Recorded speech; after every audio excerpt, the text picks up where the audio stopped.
The thing that I find really, really worrying about this is that what it is saying is that some viewpoints are just not acceptable. It's not even that we can't even, support them. We can't even say them. What do you think that has for education? What are the impacts of this? Well, for one thing, it is not in the spirit of the actual government legislation. The Equality Act, which was initially what the college claimed that I'd breached, specifically excludes curriculum content.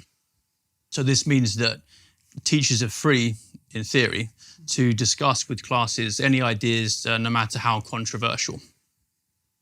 But the argument was that although this might apply to students, so students are exempt if they make a complaint that they think that being asked to explore particular material constitutes harassment or discrimination.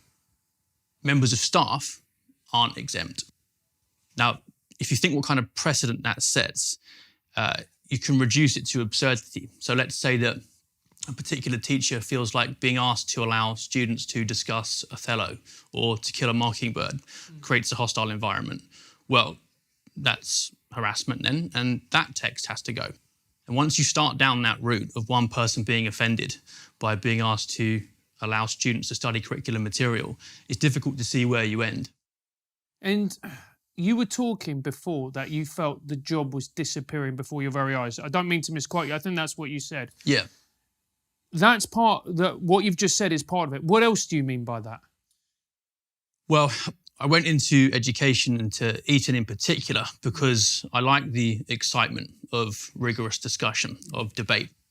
I like challenging not just other people's viewpoints, but my own as well. And this is why free speech is so valuable, because it enables that kind of discussion that means that the rough edges can be taken off ideas. And one question people often have is, well, do you think everything in the video is completely true? The whole point is that I'm not actually really sure, and the discussion should be had so we can all learn more from it.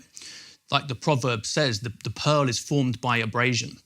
We need the marketplace of ideas to be able to actually find out which ones stand the test of that kind of conflict.